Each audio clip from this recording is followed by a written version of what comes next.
결국 당신이 특정 사람을 만나고 돌아오는 길에 온몸에 진이 빠지고 무기력해졌던 진짜 이유는 당신의 마음이 약해서도 인간관계 기술이 부족해서도 아니었습니다.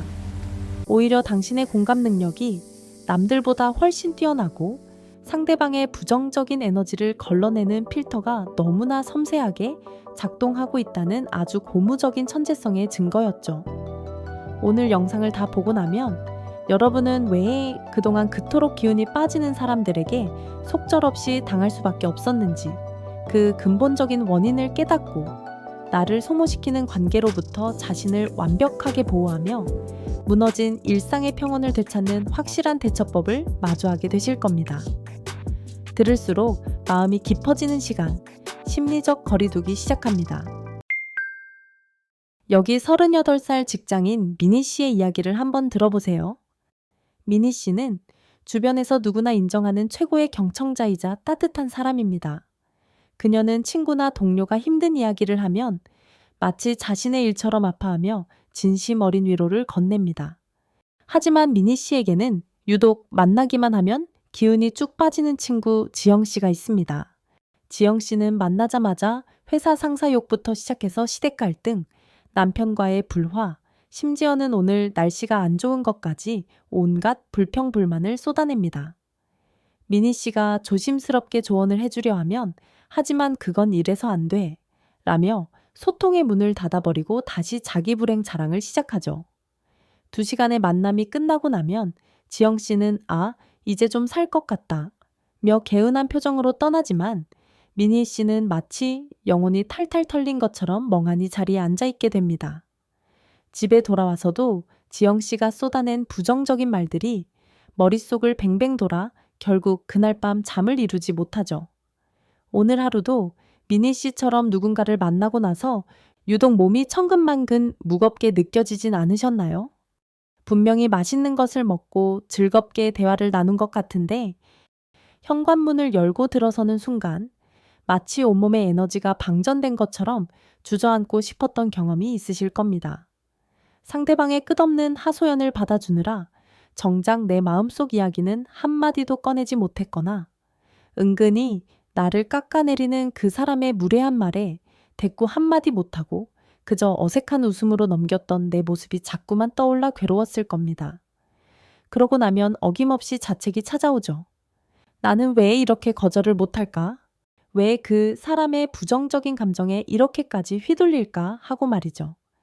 여러분은 지금 감정의 무법지대에서 무방비 상태로 서 있는 것과 같습니다. 결승선도 없는 타인의 감정 쓰레기통 역할을 하느라 당신의 에너지는 지금 바닥을 드러내고 있습니다. 잠시 멈춰서서 내 마음의 경계선을 점검할 시간조차 죄악처럼 느껴지는 이 숨가쁜 관계 속에서 당신의 뇌는 지금 소리 없는 비명을 지르고 있습니다. 미니 씨의 뇌는 지금 감정 하이제킹 상태에 빠진 것입니다. 우리 뇌는 타인의 감정을 공감하도록 설계되어 있지만 부정적인 에너지를 쏟아붓는 사람 옆에 있으면 우리 뇌의 공포를 담당하는 편도체가 즉각 비상 상황을 선포합니다. 상대방이 내뿜는 날선 감정들이 우리 뇌에는 생존을 위협하는 신호로 인식되는 것이죠. 심리학에서는 이를 정서적 소진이라고 부릅니다. 여기서 잠깐 여러분께 묻고 싶습니다. 지금 이 이야기를 들으면서 떠오르는 딱 한 사람이 있으신가요? 그 사람 이름만 생각해도 벌써 미간이 찌푸려지거나 가슴이 답답해지는 분들이 계실 겁니다. 놀랍게도 그 반응이 바로 여러분의 뇌가 스스로를 지키려고 보내는 경고 신호입니다. 이 현상에 대해 세계적인 감성지능의 권위자 다니엘 골먼 박사는 아주 흥미로운 지적을 합니다. 인간의 뇌는 열려있는 루프 시스템을 가지고 있어서 주변 사람들의 감정 상태에 따라 자신의 생리적 상태가 변한다는 것이죠. 다시 말해 부정적인 에너지를 쏟아내는 사람과 함께 있으면 당신의 심장 박동수와 호르몬 수치가 상대방의 스트레스 상태를 그대로 복제하기 시작합니다. 실제로 세인트루이스 대학교 연구팀에서 진행한 간접 스트레스 실험은 우리를 소름 돋게 만듭니다. 실험 참가자들에게 스트레스를 받고 있는 사람의 영상을 보여주거나 대화하게 했더니 지켜보는 사람의 침 속에서도 스트레스 호르몬인 코르티솔 수치가 급격히 상승했습니다. 신체 접촉이 없어도 심지어 모르는 사람일지라도 상대의 부정적인 감정은 공기 중의 바이러스처럼 당신의 뇌로 침투합니다. 이것을 심리학에서는 정서 전염이라고 부르는데 특히 공감 능력이 뛰어난 분들일수록 이 전염병에 취약합니다. 여러분이 성격이 약해서가 아니라 여러분의 뇌 속에 있는 거울 뉴런이 너무나도 성능이 좋아서 상대방의 고통과 분노를 내 것처럼 실시간으로 다운로드하고 있는 겁니다. 말하자면 당신은 지금 타인의 감정 오물을 거르는 정수기 필터 역할을 하고 있는데 필터가 꽉 막혀버리니 당신의 영혼까지 탁해지는 것이죠. 혹시 지금 영상을 보시면서 나도 모르게 어깨에 힘이 잔뜩 들어가 있지는 않나요? 아니면 턱을 꽉 깨물고 있지는 않으신가요? 잠시 숨을 깊게 들이마시고 내뱉어 보세요. 지금 여러분이 느끼는 그 긴장감이 바로 간접 스트레스의 증거입니다. 이제 본격적으로 뇌 내부에서 어떤 일이 일어나는지 과학적인 돋보기를 더욱 깊이 들이대 보겠습니다. 우리 뇌에는 크게 두 가지 모드가 있습니다. 하나는 외부의 요구에 반응하고 타인의 비위를 맞추는 수능 모드이고 다른 하나는 나 자신의 내면을 돌보고 에너지를 비축하는 자기보호 모드입니다. 신기하게도 기운 빠지는 사람과 함께 있을 때 우리 뇌는 극도의 수능 모드로 강제 전환됩니다. 사회적 거절에 대한 두려움 때문에 상대방의 비논리적인 하소연이나 무례한 태도에도 공격성을 드러내지 못하고 억누르게 되죠. 이때 뇌의 스캔 실험을 해보면 정말 놀라운 결과가 나타납니다. 피험자가 무례하거나 부정적인 사람의 말을 듣고 있을 때 논리적 사고를 담당하는 전전두엽의 혈류량은 급격히 감소하는 반면 스트레스에 반응하는 편도체는 폭발적으로 활성화됩니다. 이는 뇌가 마치 밤새 침입자를 감시하는 경비원처럼 잔뜩 긴장해 있다는 뜻입니다. 기운 빠지는 사람과 함께하는 그 시간 동안 여러분의 뇌는 겉으로는 웃고 있을지 몰라도 내부에서는 엄청난 양의 스트레스 호르몬을 처리하느라 전쟁을 치르고 있습니다. 상대방이 쏟아내는 불행한 이야기, 질투 섞인 비난, 끊임없는 자기 자랑은 당신의 뇌세포 사이의 연결망을 약화시키고 장기적으로는 기억력과 집중력을 떨어뜨립니다. 우리가 기운 빠지는 사람과 거리를 두지 않으면 이 소중한 지적 자산들은 절대 지켜지지 않습니다. 뇌의 스캔 사진을 비교해보면 주기적으로 불편한 관계를 정리하고 심리적 거리두기를 실천하는 사람들의 뇌는 감정 조절 부위가 훨씬 단단하게 형성되어 있습니다. 반면 싫은 소리 한마디 못하고 모든 부정적인 자극을 다 받아들인 사람들의 뇌는 마치 정리가 안 된 거대한 쓰레기 매립지처럼 뒤엉켜 있어 정작 필요할 때 창의적인 아이디어나 중요한 기억을 꺼내 쓰지 못하게 되는 것입니다. 잠깐, 지금 이 지점까지 영상을 보시면서 혹시 또 기운 빠지게 하는 그 사람의 얼굴을 떠올리며 괴로워하고 계신 건 아닌가요?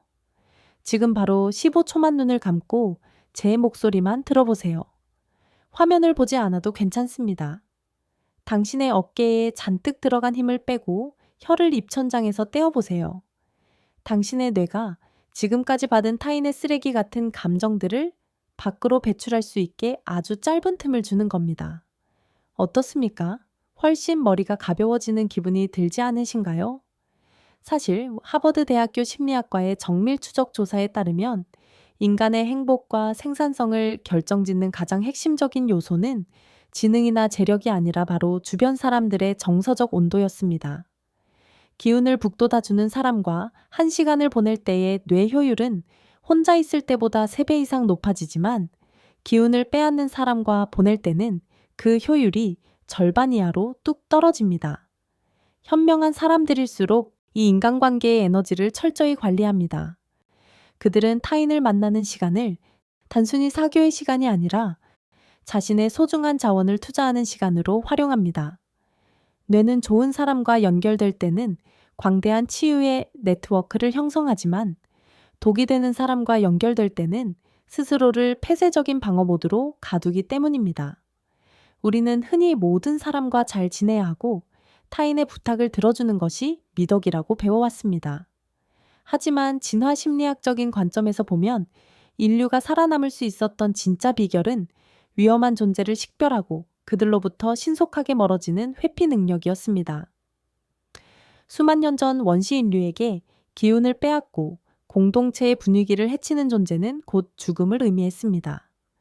사냥에 집중해야 할 때 끊임없이 불평을 늘어놓거나 동료의 사기를 꺾는 구성원은 맹수보다 더 위험한 적이었죠.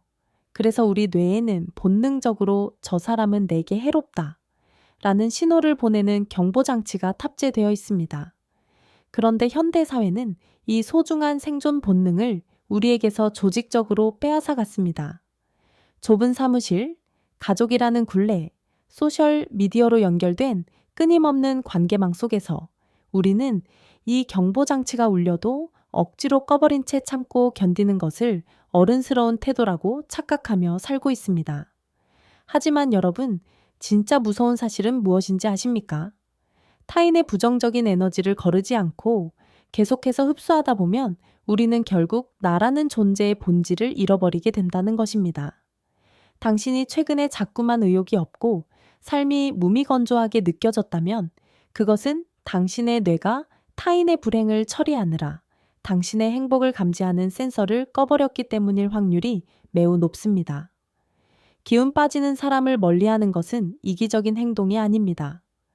그것은 내 영혼을 지키기 위한 최소한의 방어권이자 내 삶의 주권을 되찾겠다는 고도의 존엄한 선택입니다. 만약 당신이 특정 사람과의 만남 이후 심각한 피로감을 느낀다면 그것은 당신의 뇌가 이미 그 관계의 독성을 감지하고 당신에게 탈출하라는 신호를 보내고 있는 것입니다. 당신의 거절은 결코 무례함이 아닙니다. 오히려 소음으로 가득 찬 세상에서 당신이라는 소중한 가치를 지키기 위한 가장 용기 있는 행동입니다. 그렇다면 이제 우리의 뇌를 보호하고 기운 빠지는 사람들에게서 우아하게 벗어나는 구체적인 대처법을 일상에서 어떻게 시작해야 할까요? 저는 여러분께 아주 정교한 5단계의 행동 지침을 제안하려 합니다. 첫 번째 단계는 감정의 장부 기록하기입니다. 오늘부터 여러분이 만나는 사람들을 떠올리며 그들과의 만남 후 내 에너지가 충전되었는지, 방전되었는지를 점수로 기록해 보세요. 막연하게 힘들다 라고 느끼는 것과 숫자로 내 에너지의 흐름을 확인하는 것은 천지 차이입니다. 마이너스 점수가 나오는 사람과의 만남은 과감히 유통기한을 설정하고 거리를 두어야 합니다. 두 번째 단계는 회색 바위 기법의 활용입니다. 기운 빠지는 사람이 하소연을 하거나 비난을 시작할 때 당신은 마치 무미건조한 바위처럼 반응하는 것입니다. 아, 그래요? 그렇군요. 라는 식의 짧고 감정이 배제된 대답만 반복하세요. 상대방이 당신에게서 감정적인 리액션을 얻지 못하면 그들은 더 이상 당신을 에너지 공급처로 여기지 않고 다른 대상을 찾아 떠나게 될 것입니다. 세 번째 단계는 물리적 타임 아웃 설정입니다. 기운 빠지는 사람과 어쩔 수 없이 만나야 한다면 미리 종료 시간을 정해두고 만남을 시작하세요. 30분 뒤에 중요한 일정이 있어. 라고 명확한 경계선을 그어두면 당신의 뇌는 그 시간 동안만 버티면 된다는 안도감을 얻어 스트레스를 훨씬 적게 받게 됩니다. 네 번째 단계는 내 감정의 주어 되찾기입니다. 그 사람 때문에 기분이 나빠가 아니라 나는 지금 그 사람의 말에 내 평화로운 마음을 내어주지 않기로 선택한다 라고 속으로 외쳐보세요. 타인의 행동을 통제할 수는 없지만 그 행동이 내 마음에 머무르는 시간은 오직 당신만이 결정할 수 있습니다. 마지막 5번째 단계는 에너지 정화 루틴입니다. 기운 빠지는 사람과의 만남이 끝난 직후 즉시 당신이 가장 좋아하는 향기를 맡거나 짧은 산책을 하거나 좋아하는 음악을 들으세요. 뇌에 묻은 타인의 부정적인 얼룩을 즉시 지워내야 합니다. 이 과정을 거쳐야만 그 독소가 당신의 집까지, 당신의 잠자리까지 따라오는 것을 막을 수 있습니다. 인생은 결코 타인의 비위를 맞추기 위해 태어난 무대가 아닙니다. 더 깊고 더 높은 당신만의 삶을 살아가기 위해서는 내 마음의 밭에 잡초를 심는 사람들을 과감히 솎아내고 비옥한 토양을 유지하는 노력이 반드시 필요합니다. 내 에너지가 귀한 줄 알아야 남에게도 진정한 온기를 나눠줄 수 있다는 평범하지만 강력한 진리를 잊지 마세요. 오늘 우리는 왜 기운 빠지는 사람들과의 관계가 위험한지, 그리고 이를 통해 어떻게 내 인생의 주도권을 다시 꽉 잡을 수 있는지 아주 깊이 있게 알아봤습니다. 핵심은 아주 단순합니다. 당신의 에너지는 한정되어 있고 그 소중한 자원을 누구에게 쓸지는 오직 당신의 권리라는 것입니다. 오늘 이 영상이 지친 여러분의 관계에 명확한 선 하나를 그어주었다면 구독과 좋아요로 응원해 주세요. 여러분이 보내주시는 이 작은 관심이 저와 여러분 사이의 심리적 거리를 좁히고 제가 더 깊이 있고 유익한 심리학 이야기를 계속해서 연구하고 만드는 데 가장 큰 원동력이 됩니다. 여러분은 최근 누구를 만났을 때 가장 기운이 빠지셨나요? 혹은 나만의 에너지 방어 비법이 있으신가요? 여러분의 소중한 경험을 댓글로 나누어 주세요. 그 이야기 하나하나가 타인의 눈치만 보며 괴로워하는 누군가에겐 자신을 지킬 수 있는 따뜻한 위로와 실질적인 무기가 될 것입니다. 지금까지 나 자신과 세상을 더 깊이 이해하는 시간, 심리적 거리두기였습니다. 긴 시간 시청해 주셔서 진심으로 감사합니다.